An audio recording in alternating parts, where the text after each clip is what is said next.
uh, Hochstetler, like the.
Dark Horse. Download the app today.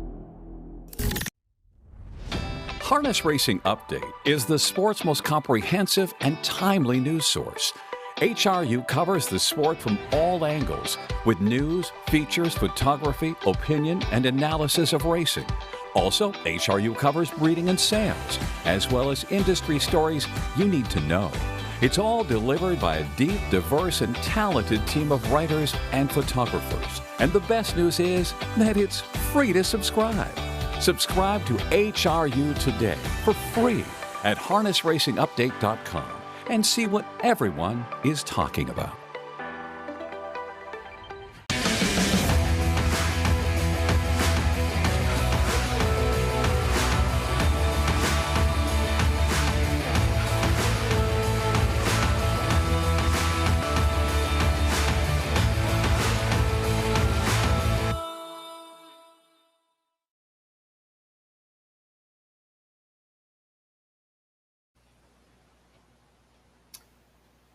Well, a pleasant good evening, everybody. Welcome to another COSA-TV live edition on this Sunday night. Greg Blanchard and Mark McKelvey. So happy you could join us once again this evening. And as always, let us know where you are tuning in from tonight. If you've got a comment, a question, anything to pass along, please do so as well in the comments section. And Mark, frustrating time for all of us here in Ontario again, as we're into another state of really being locked down, and of course no live racing at this time, but trying to make the most of it with this virtual programming to keep people entertained and somewhat informed as well. And on a personal note, I know we're both trying to get out and get some golfing done, and of course it's Masters weekend, so I'll ask you a little bit about that. First of all, you had a pool that you organized this week, and looked like you were maybe a wire-to-wire winner. Is that how it's going to pan out?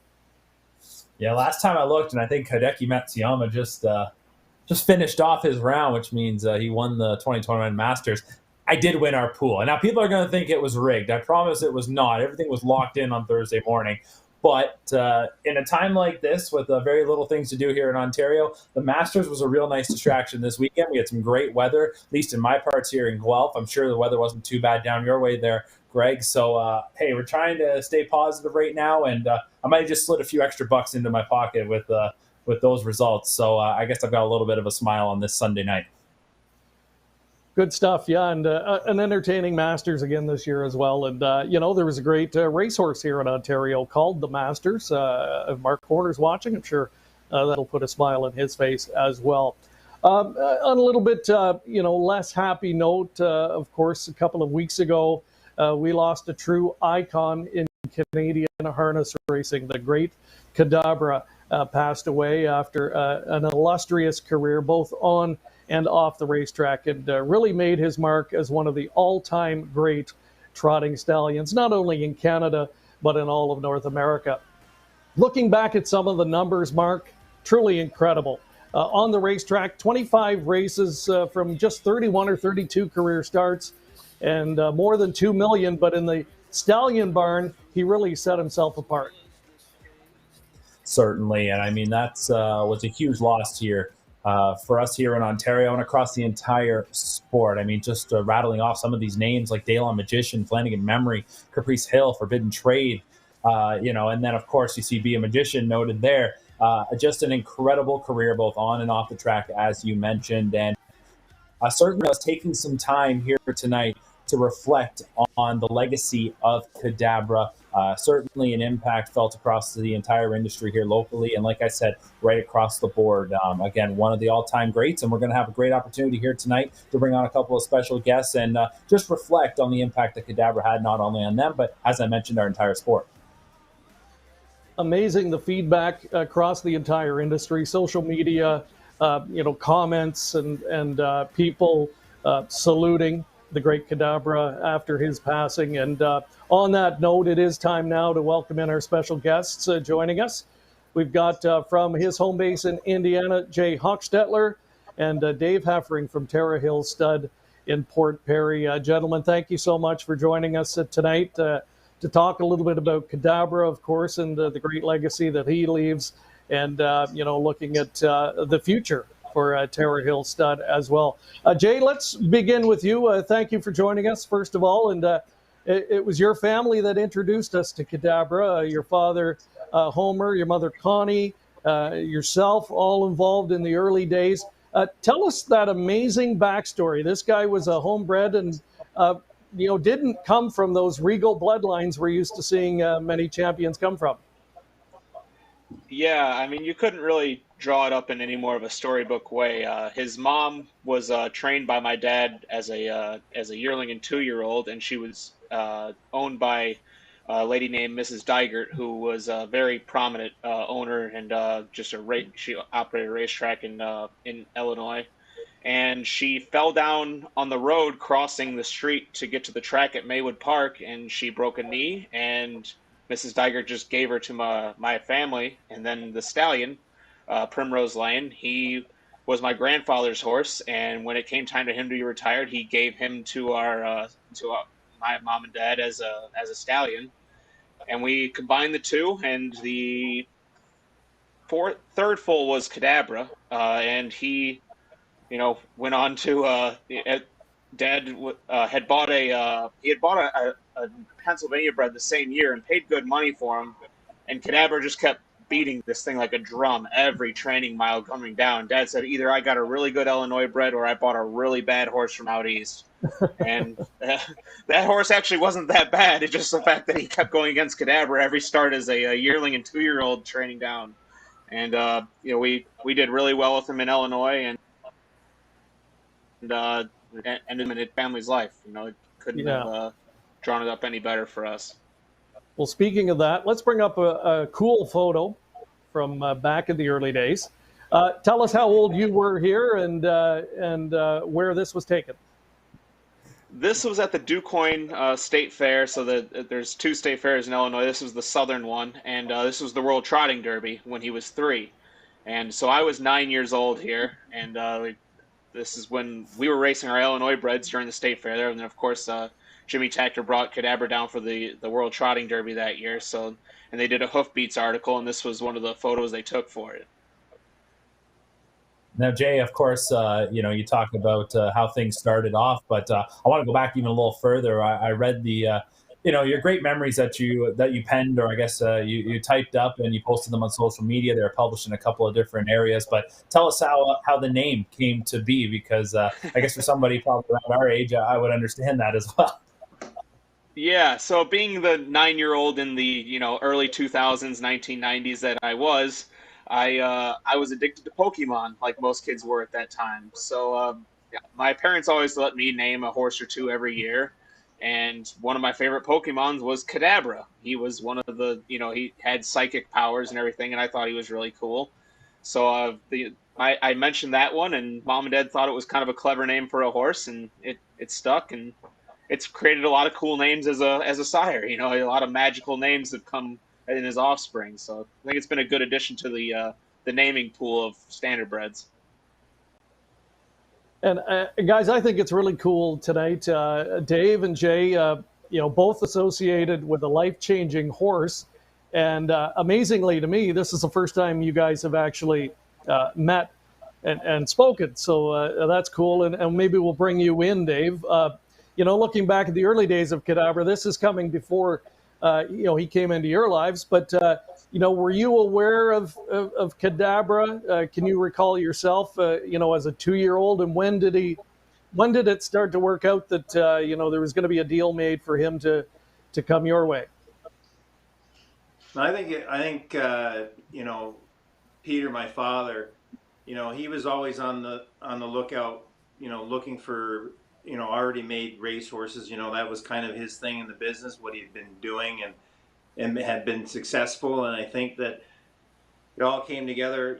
He'd been doing some business with Ernie Martinez, and Ernie Martinez, I think, was put everybody together and got Peter out to Illinois to look at the horse, and got Jimmy to go out there and sit on the bike. And that's when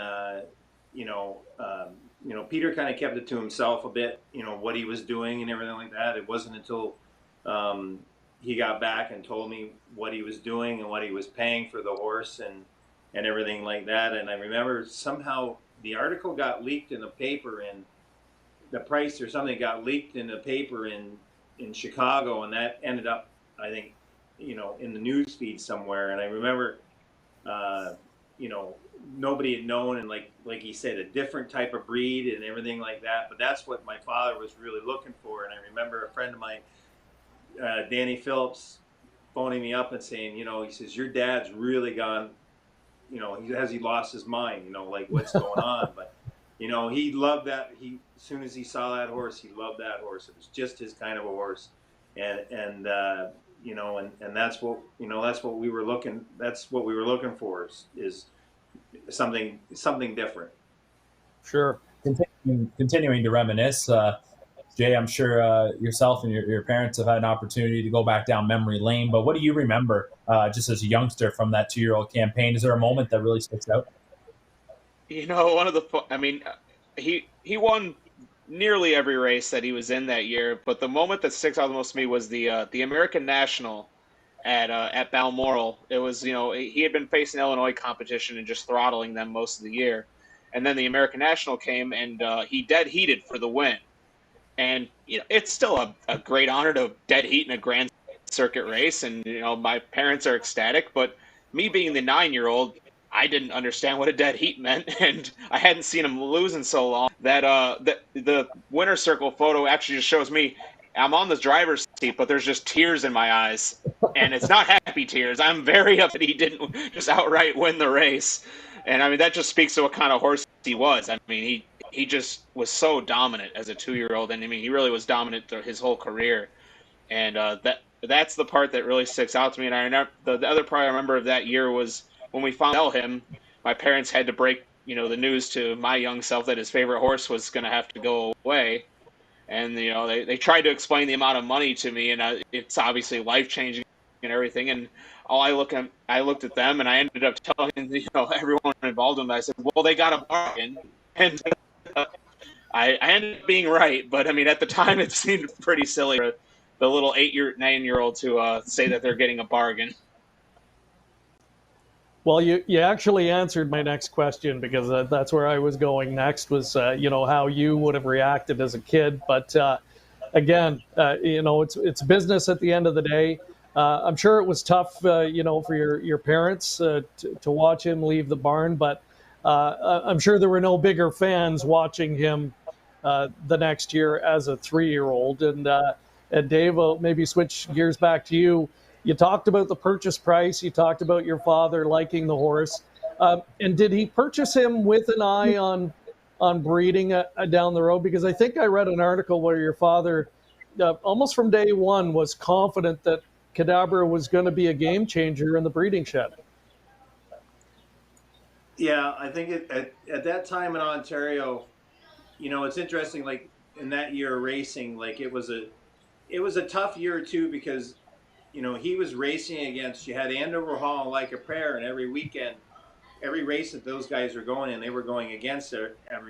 Those were the two main horses everybody was talking about every time. So there was a lot of pressure there, and when they looked at like we had brought Mr. Levesque.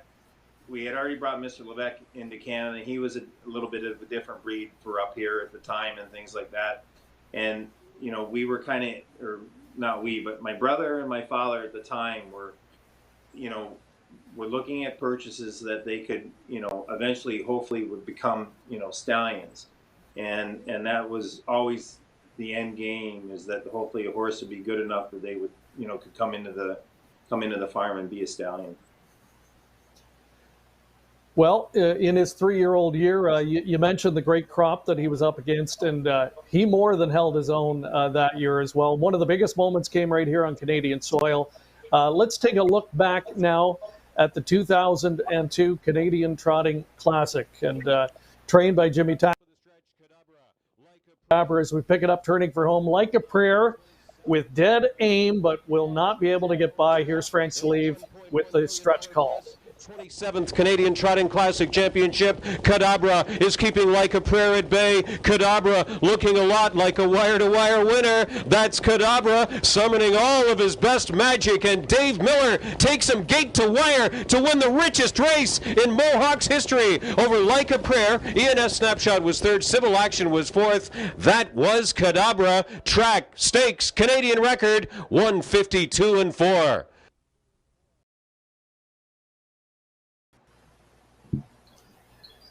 A very distinctive looking horse on the racetrack too was Kadabra, and perhaps never better than he was on this night, winning our crown jewel in trotting, the Canadian Trotting Classic.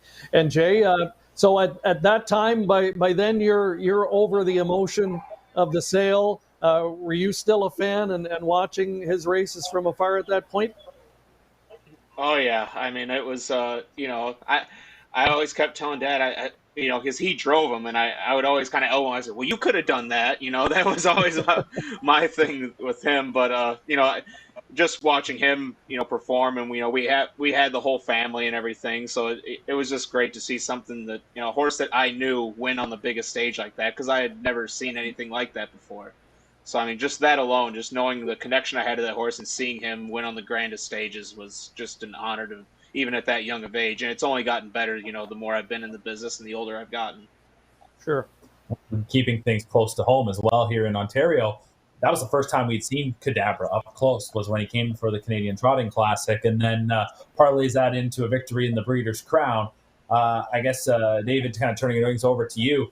Looking ahead at this point, he was really adding to his resume.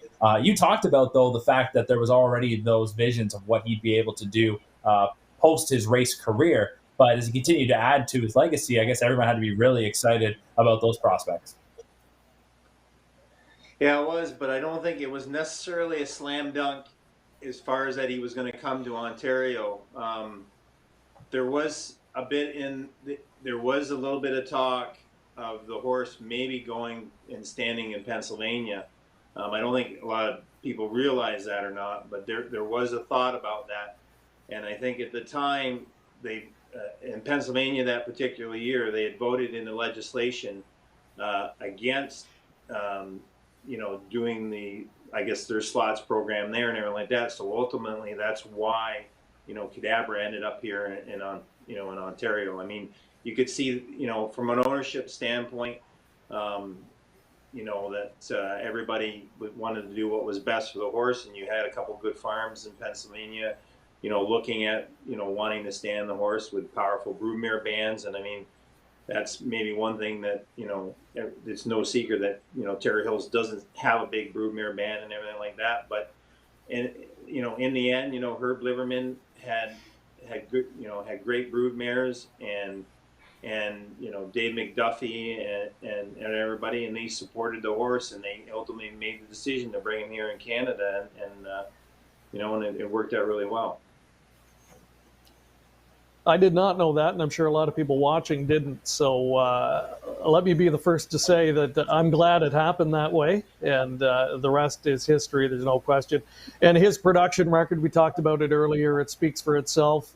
The list of champion offspring reads like a who's who. And I think, he quickly proved that he was not only going to be a force in Ontario, but that his offspring could compete on the Grand Circuit. And no bigger stage, of course, the holy grail of trotting, the Hambletonian. And one of his biggest achievements was his son Forbidden Trade winning in 2019. So we'd be remiss if we didn't take a look back at that. And Jay, talk about the fact when you see his offspring competing in these big races, it was fun to watch him, but I'm sure you followed all the big, the big ones that were sired by Kadabra in races like this. Hambo Day, were you cheering a bit for Forbidden Trade that day? Yeah, I mean, obviously, it's always nice to cheer for the underdog for one thing, and obviously everyone had, kind of coronated Green Shoe that year, so just, and even, everyone, even the announcer kind of thought it was a foregone conclusion down the stretch that Green Shoe was going to get there. So to watch Forbidden Trade do that, know that it was finally Kadabra's first one to win the Hambletonian, I was pretty loud cheering for him down the stretch, and I'd actually had a couple dollars on him as well, just as a taking a shot. So it worked out pretty well for me, just as in my heart and in my pocketbook as well. And Dave, your reaction when you think back to that Hambo, it had to be similar for you.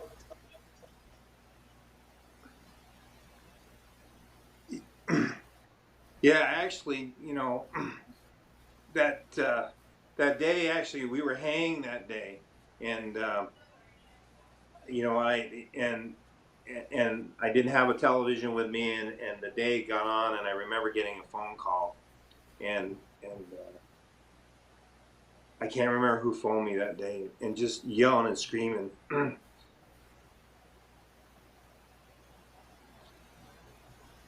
Obviously, still emotional. Yeah, it was. Because to me, that was the pinnacle. Yeah. For us, is to have a sire to win the Hamilton. Yeah. Absolutely. Well, listen, let's relive it. Let's all relive it together. It was a wonderful day, and here is a look back to that upset victory in 2019. A great moment for Canadian racing. And Forbidden Trade getting it done with driver Bob McClure. Here's Ken Workington with the race call. Marseille is pinned in fourth now and forced 3 wide. Green Shoe needs to get going here, and he's floundering on the rim at this point as they pass 3/4 in 1:23 and 2, and it's Green Manalishi who leads them home in the Hambletonian. Green Manalishi and fighting back. Pilot Discretion has more. Marseille on the inside. Forbidden Trade looking for a huge upset. Here comes Green Shoe, unleashed by Brian Sears. Green Shoe with a sharp stretch kick, and he's drawing clear, fighting back. Forbidden Trade on the inside. Green Shoe, Forbidden Trade with a gigantic upset. Forbidden Trade. Green Shoe flying late was Chimpanzee, and Soul Strong 151. And boy, I still get chills watching that replay. And Jay, I'm sure it's the same for you. How many times would you say you've watched a race like that? Oh, I mean,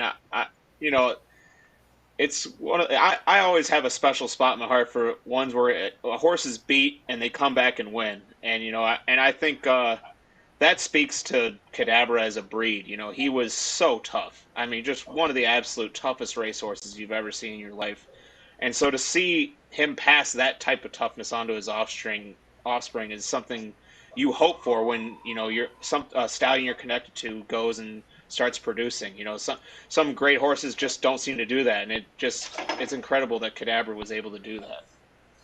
I think even for myself and Greg, I remember being there that day, watching Forbidden Trade win. It was one of those victories where when they crossed the finish line, you had to take a second to go, did that just happen? And I mean, of course, for ourselves here as Canadians, proud Canadians as well, to see a horse like Forbidden Trade with those connections come through, and then just again, just so many different connections. Happy for lots of different people involved. It was a great moment for Canadian harness racing, and again, it will never be forgotten. That's for sure. You can't take that victory away. But like I said, that's one of those few races that I can recall standing there when they were across the wire, needing a second to go, wow. Absolutely.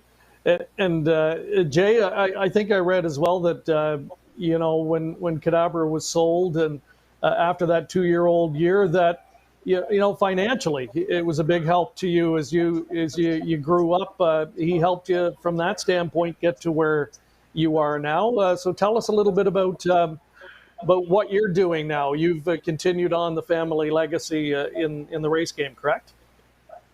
Yeah, so I mean, I went to college and everything. I got my degree, but by the middle of college, I decided I wanted to stay in the racing game, and so I've ever since I graduated 6 years ago, I've been just operating a stable with my dad, and we were in New York together for about 5 years, and then last year I decided to move to Indiana. So now I operate a string of horses in Indiana. My dad still goes to New York in the summer, as he winters in North Carolina. So yeah, I got a string of 15 horses up here in Hoosier Park, and that's I'm hoping I can do it for a long time, God willing.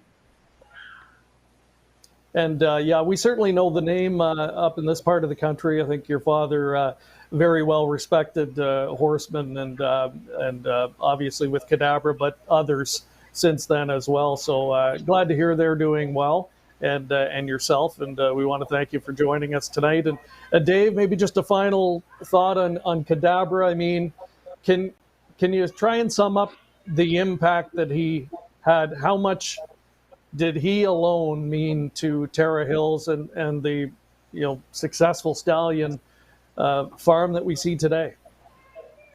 Yeah, well, he definitely, we had a really good run early on in the early years of when we were in business. I mean, we've been in business 26 years, but Kadabra, we had Kadabra and Mach 3, came along about the same time. And Kadabra really cemented us with a lot of really good clients and good breeders, and they came to Canada to breed the horse. So it's definitely a big, it's definitely going to be a big hole, here. He had the first stall in the barn. We built the stallion barn here in 2007, and when we moved all the horses in the stallion barn, he had the first stall, and so he's the first horse you would meet when you go through. So, but we're very lucky. We've got a really good stallion roster here, as you know, and we've got with Muscle Mass is a real good. He's a solid, great horse. In North America, and we've got some other new horses, new stallions coming on in the trotting line. So we'll continue on. He'll certainly be missed, and his stall is going to stay empty for a while. We're not going to put anybody in there. It's going to be a little bit before we figure out who's going to take that stall and going to fill his shoes. Yeah, his legacy is going to live on for generations to come. Want to thank you both. Dave, you're going to stick around with us. We're going to take a break, and we'll join you for a little more on Tara Hills. And Jay, thank you so much for joining us, and continued good luck to you and the family. I appreciate it, guys. Thanks for having me on. All right, so we're here with Jay Hochstetler. Dave Heffering's going to stick around for a little bit more. So if you've got a question or comment you'd like to pass along to Dave, please do so now. We'll take a quick commercial break and be back with more in a moment on COSA-TV.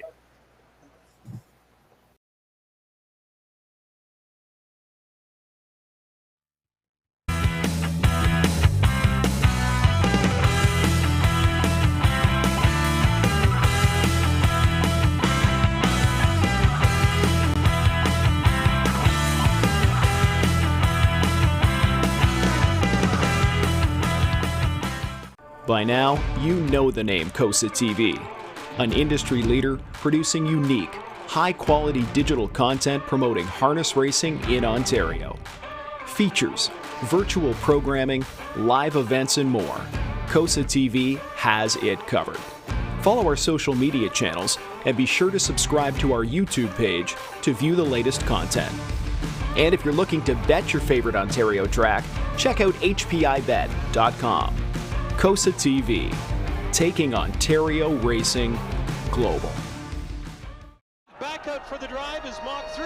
Mach 3 and LaChance nailed it on the line. Bred by Carl Magid of Cambridge, Ontario, Mach 3 posted a record of 7-2-0 and 9 starts at 2 in 2001 and won the $1.1 million Metro Pace at Woodbine in 151.4, while under the tutelage of Brett, Sean, and Bill Robinson, along with Monty Gelrod. The Metro victory came 7 months after Magid died of cancer. The following spring, the late Joe Mascara Sr. of Huntington Valley, Pennsylvania, purchased Mach 3 from Linda Magid, the widow of the Pacers breeder, and watched as the talented colt went on to win the $1 million Meadowlands Pace in a career best of 1:49. Mach 3 wins it!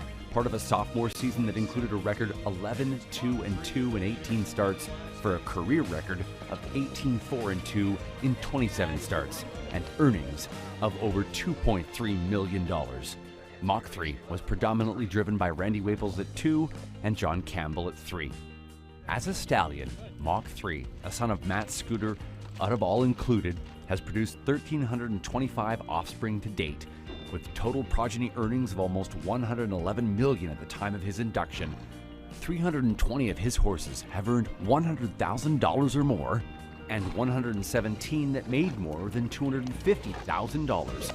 He produced 466 horses that had a 155 mile, 292 that had a 153 mark, and 32 with a sub 150 mile. His richest offspring include Hall of Fame stallions Some Beach Somewhere, $3.2 million, Monkey on My Wheel, $1.7 million, Mock It So, $1.68 million, Solar Sister, $1 million. Mach 3's stud career was spent at Ontario's Tara Hill Stud in the Northern Hemisphere and Alabar Farms in New Zealand in the Southern Hemisphere, with his first foals hitting the ground in 2004. In January 2017, at age 18, while at Alabar Farms in New Zealand, Mach 3 suffered a broken leg in his paddock and was humanely euthanized. Mach 3, a horse that will continue to have a significant impact on both the standardbred racing and breeding landscape for years to come.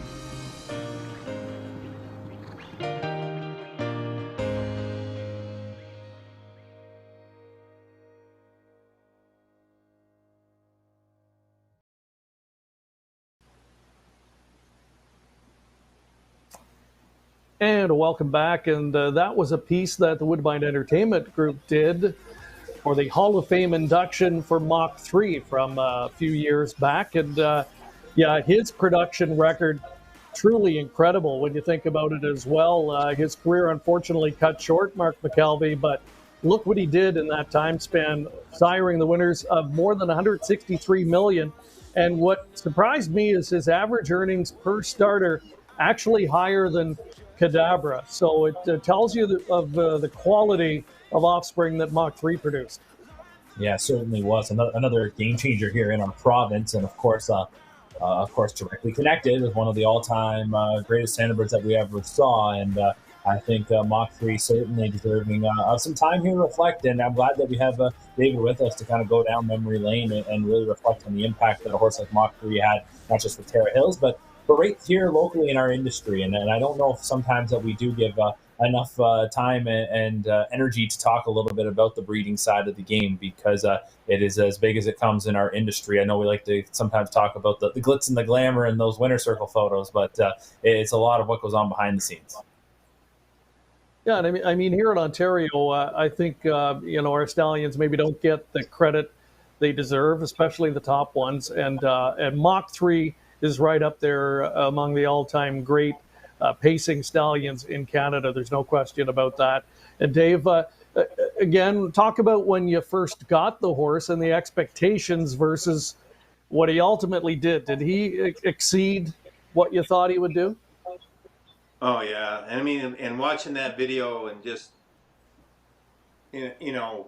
thinking how lucky we were, to have him and also have Kadabra. But the horse came to us through there was an agent that helped put the deal together. His name was John Curtin from down under, and when we got the horse and we put the deal together, I felt really lucky to have this happen. And I don't know if a lot of people really realize this or not, but always had a little bit of a gut feeling about how things were going to go with the horse, because the farm that we're on was originally named the On the Road Again farm. It was Gordon Rumpel had this farm, and that the sire of this horse, Matt Scooter, trained here at this farm.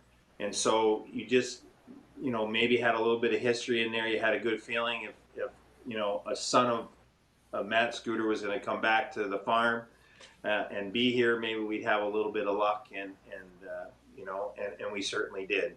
And I have to really give it to, there again, as you guys know, we don't have a very large broodmare band, and it was, both people in everybody in North America, from Canada to the United States, that supported this horse, really. And that's how it works, is everybody really, helped make this horse. But the owners were really good too, because this horse, his price never went up the whole time that he stood here at Terra Hills.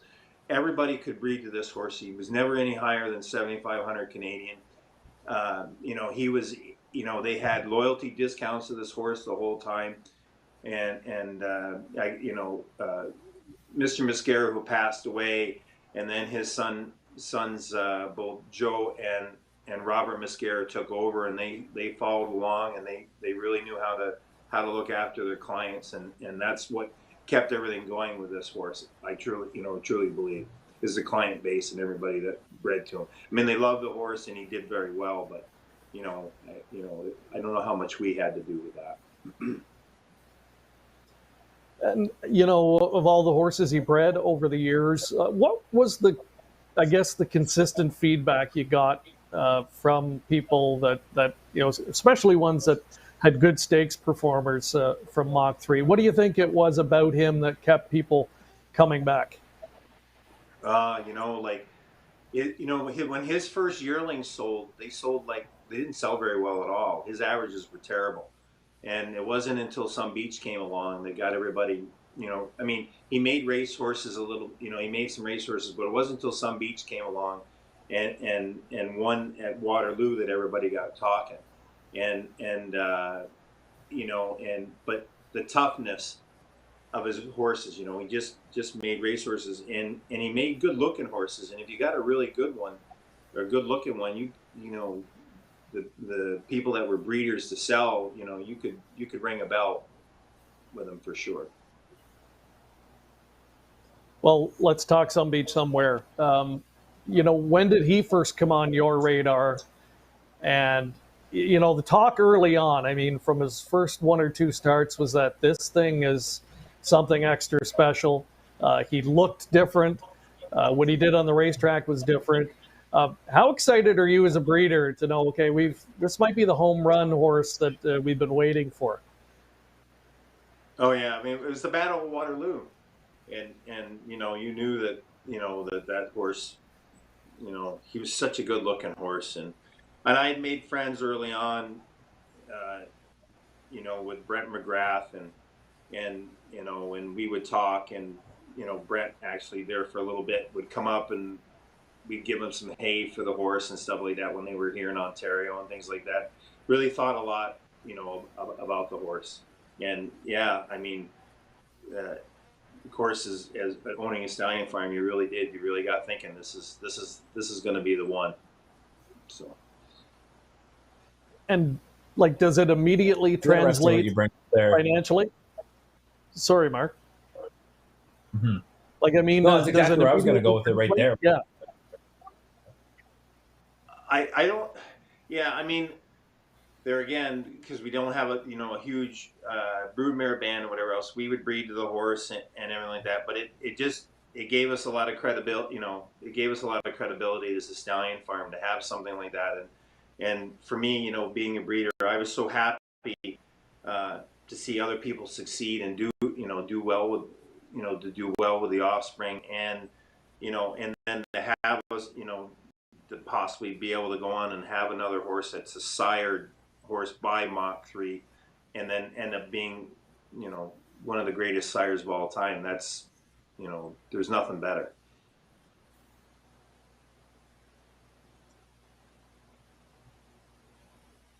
Sorry, Mark. Yeah, I'm giving you a chance. I don't want to cut you off again. There's a bit of a delay here. On each other's toes. Yeah, we're trying to catch up here. But I guess where I was going with that was, I found it interesting. time you talked about the when 3, the first few come to the sales ring, they weren't exactly, like you said, weren't making that big impact necessarily. And some Beach obviously changed the game. But was your confidence level always there with him to be the star you always thought he could be? Yeah, and and then actually, like, I don't know if a lot of people know this or not, and it's just how it went. And I'm really, happy for Stephanie that got the horse. But we owned Some Beach's mother at one time. Like, we sold her in full to an Astros and sold it on at Harrisburg, and then Stephanie, who they were the agents for us, bought the mare, and and got that foal and did very well with it. So I think that now I kind of digress because I'm kind of going on. What was the last question you asked? Sorry about that, Mark. I was just thinking about this. No problem. The question was mostly what your confidence level was with Mach 3. Yeah, it was very high. You just had to know when you looked at the horse and everything like that. We just, we basically bet the farm on it for sure. And I think we've got the another stretch clip. We've seen it a million times, but I think it's worth looking at again. The NA Cup victory from Some Beach Somewhere. So really, Dave, you've been fortunate on the trotting side, the Hambletonian, of course, and then on the pacing side, likely the biggest race you can win, certainly here in Canada, the Pepsi NA Cup and the Great Some Beach Somewhere.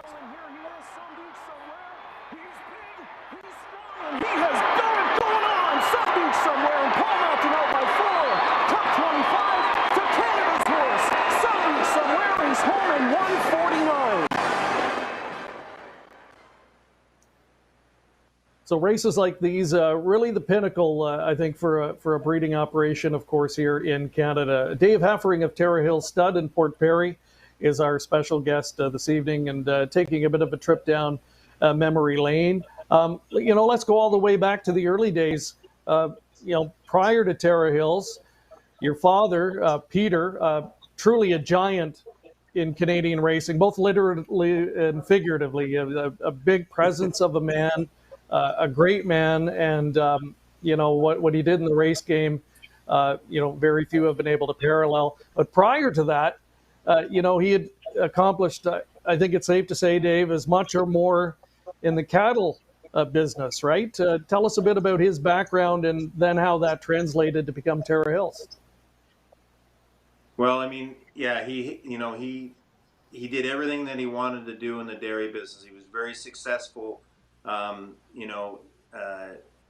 In breeding bulls that went on to be great sires like Hannahville Starbuck and Hannahville Inspiration. They wrote the book on, he spent his early years, one of the big things that they used to do was, show cattle all through the Midwest. Oh, my Lord, where'd you get that picture from? So anyway, so I mean, he started his early days. They used to get in boxcar, trains and go from show to show in the Midwest, showing cattle, sleeping with the cattle and things like that. And then, they moved up here to Canada in the early '70s. He had a farm down in New York, and sold a few record priced cattle at that sale. Sold a bull for quite a bit of money. His name was Hanover Hill Triple Threat, and he went on to be a great sire. And all these cattle, he was always about the conformation, and so he always had a love of horses and horse racing, and the business had changed. Different things had changed, and he maybe necessarily didn't like how things were going in the business, and decided, it was time that maybe he did have a little bit of some disposable income. He could go into the horse business. So, that's how it all began. And we started off early on as the first stallion station. We always planned on being a stallion station, not having very many brood mares. and the first stallion station was called Brightstone Stud, Brightstone Stud, and we started with actually Westgate Crown and Kiev Hanover. We bought a bunch of supplies out of from Andre Farms that closed down the Quebec Stallion Station, and that's where we got all our first gear, and that's how we got started. And then there was a whole lot of mess happening in 1996 with a gentleman named Lee Tevis, who pretty much almost bankrupted us and embezzled a pile of money running Brightstone Farms. And so this is how we became Terror Hill Stud. Terror Hill Stud came up with a name, one of our early dairy farms that we had in Millbrook, New York. The house, it was a big house. It had a huge porch on it and overlooked some ponds. And I had a lot of fond childhood memories, and that's same as this farm here. It's got, the house got a big porch on it and overlooks looks over some ponds, and so that's how the name became. So from really humble beginnings, you mentioned 2 stallions, I mean, to where you are now. And you've really had some of the who's who, and have been one of the top 2 or 3 commercial breeders in Canada year after year. You know, if your father, you know, we're looking down right now, would he be proud? I mean, what would he be thinking right now about how far you've come? Yeah. I was wondering if you were going to ask me that question. I think he probably would have. You know, there was times like, you know, it's hard working with your father. I mean, it was like oil and water a lot of times with he and I. And there would be times, you know, our staff would be, you know, my father would drive in the driveway at 6 o'clock in the morning and want to know what I was going to be doing that morning and whatever else. And, you know, there'd be times the staff would be backing away because there was certainly times that we were shouting a lot of FUs at one another, and we were right into it and everything like that. And I know that there was times he said, you know, he used to sit across the desk and sometimes he'd say, you know what, sometimes you got to say, you know, WTH and go, or WTF and go for it. And I'm not sure what he would think. I think he and I don't expect, you know, as anybody knows, I don't have the horse sense and the ability that he does, that he had, or that even, like, you know, my staff does. You know, I think one thing that he always did is he surrounded himself with good people that knew what they were doing and knew how to get the best out of everything. And that's, I think, what came to me, and that's, you know, what I've learned is that I give my staff, you know, hopefully what they need to do, I've got wonderful staff, you know, Matt Harrison, who's my farm manager, to Jen, who runs the office, to Marissa, who looks after the stallions, and all these for all these years. That's what's made Terror Hill so successful. I've been able to put the deals together to get the stallions here, and we've got lots of people that have followed us, the clients and everything like that. I think Peter was really lucky. I mean, he was smart, but he was really lucky. When you look at the early years and, you know, the horses that he had early on, Precious Bunny, Riot, Pacific Rocket, a lot of those horses, you know, he had a horseshoe up his butt a lot of times. I think that, you know, people live a lifetime to have just one of those horses in Kadabra. And for me, I've been so lucky to, you know, come here, live on this farm.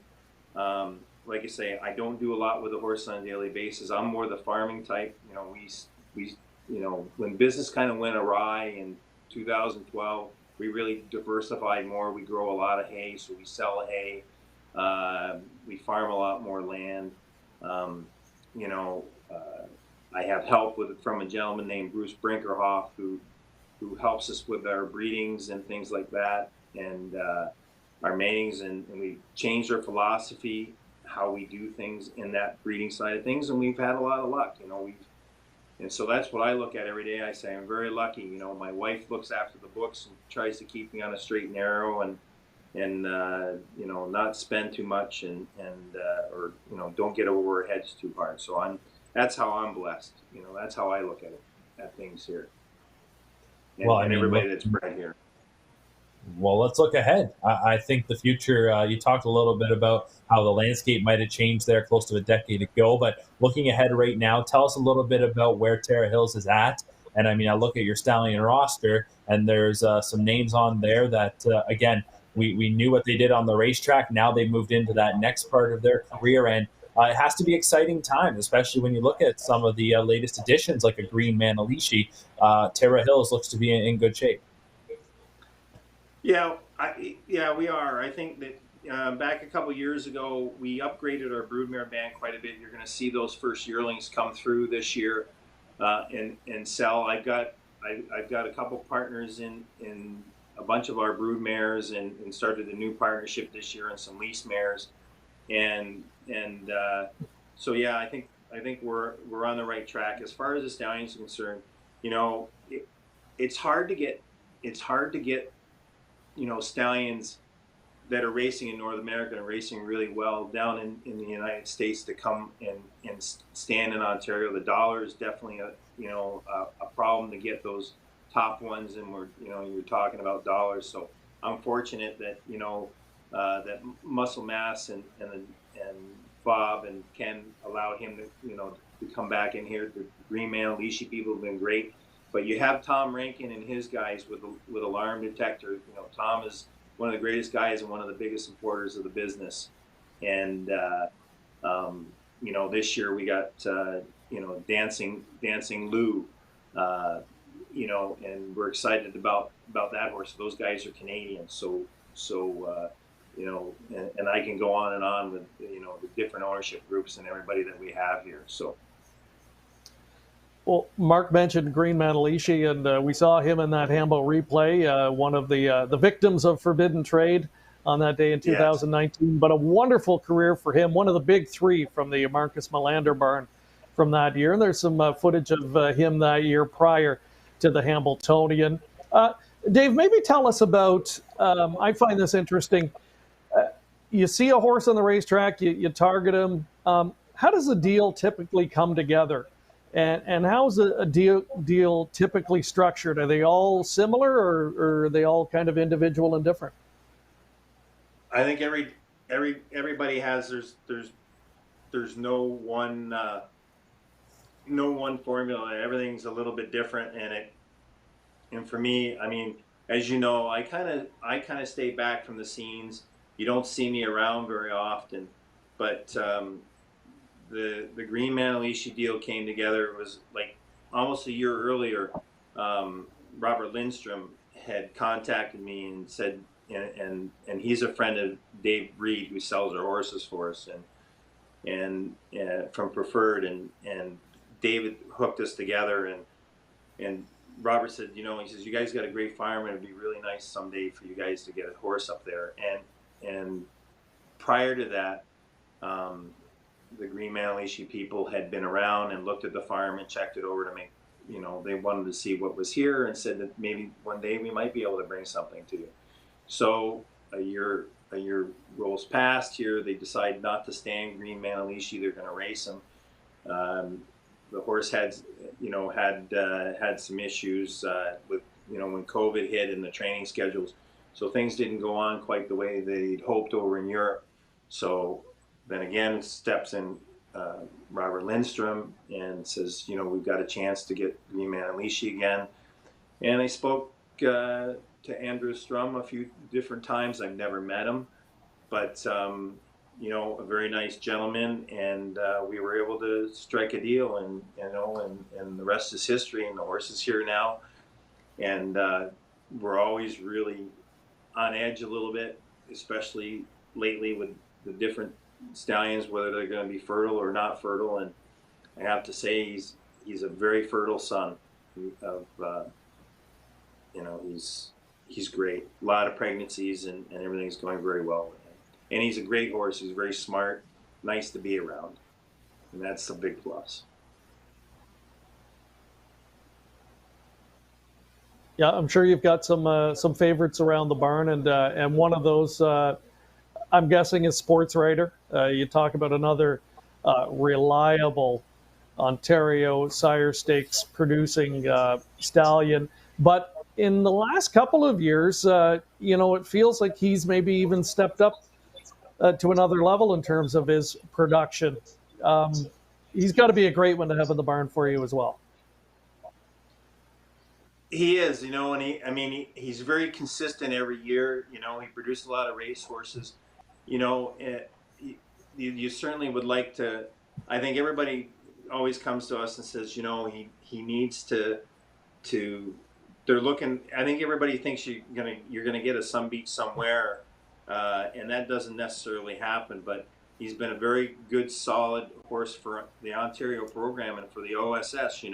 You can buy him, and they're going to go on and race for you, and so yeah, no, he's been really good, and there again, like that was a great relationship to get with you know with Southwind and Casey Coleman and Steve and Westwind Stables for sure.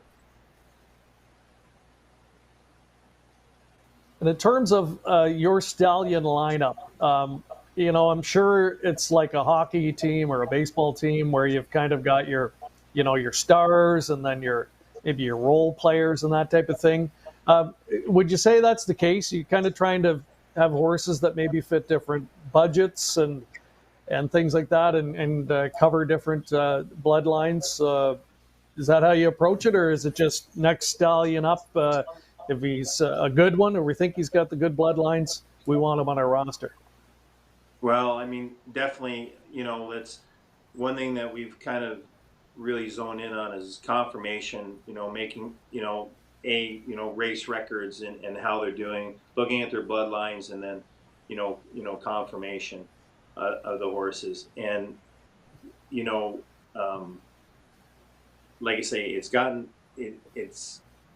a little bit harder up here in Ontario to get horses, and I think that and us we try to do a little bit of everything. Back years ago, back in the early 90s, the Greek used to phone me up, and he used to, when we had Astreos, and he used to bust my chops and used to say, "Heffering, you're like Woolworth and Woolco there. You got a little bit of everything for everybody." And I said, we did. We've always had a different price all the way through for everybody, and we've had these loyalty discounts, and that, and that's what's great. And I think Ontario, over the years, and like in our farm, people, it's a commercial farm. You can come and breed to our stallions, and we've had a lot of commercial horses and things like that. They've been, they're fairly priced, but also they're breeder horses. You look at Ontario, a lot of the people are what I call breeder racers, and so they've got a big ability to be able to breed. And not only at my farm, Sealsters and Winback and Mac Lilies and everything like that. That's what's great about Ontario, is that there is such a selection here, and everybody has, something for everybody at a different, different price range, and we're not totally, outpriced ourselves. Well, Dave Heffering has joined us tonight, just about out of time. I'll maybe leave you with one final question, Dave. Maybe look out 10, 15 years from now. Personally, when you want to wind things down, and God willing that the industry is still going strong, will Terra Hills continue on in some fashion? Is there family coming up through the ranks that want to carry on the tradition? No, my daughters, I've got two daughters, and they're both settled into their careers. I got one living in Colorado, and the other one's in a good career in HR. My hopes is like, I'll keep on doing what I am.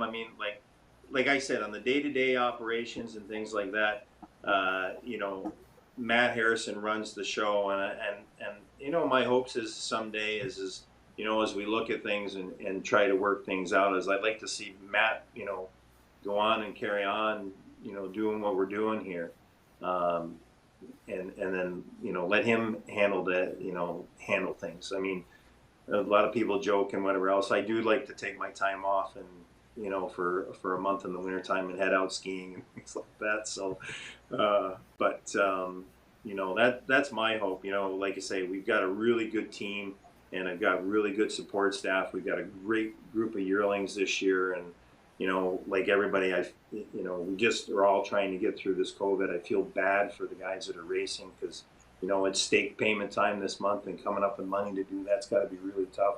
I mean, I've got a couple horses racing. As you know, I don't do too much on the racing side of things, but I have one partner there that he certainly likes to dabble in the racing a bit. So I've been sticking along with him a little bit. So, yeah, so we're going to continue on, God willing, and everything like that for a bit longer anyway. Well, it's great to hear.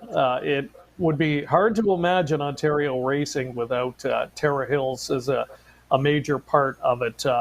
Beautiful property, and one of the most impressive farms, both in terms of that and the record of production over the years. Dave, thanks so much for taking time out on a Sunday night to join us, and I want to wish you the best of luck this year. All right, thank you very much for having me. Thank you. And thank you, Mark. Congratulations. Thanks, Mark. On Thanks, your Greg. Masters pool victory. I'll continue to collect your Greg. For sure. I put it in the bank for you. Thanks again to you for joining us tonight as well, and hope you enjoy the rest of your weekend, and hope we all see you at the racetrack sometime soon as well. Thanks, and we'll see you next time on another edition of COSA-TV. By now, you know the name COSA-TV, an industry leader producing unique, high-quality digital content promoting harness racing in Ontario. Features, virtual programming, live events, and more. COSA-TV has it covered. Follow our social media channels and be sure to subscribe to our YouTube page to view the latest content. And if you're looking to bet your favorite Ontario track, check out hpibet.com. COSA-TV, taking Ontario racing global.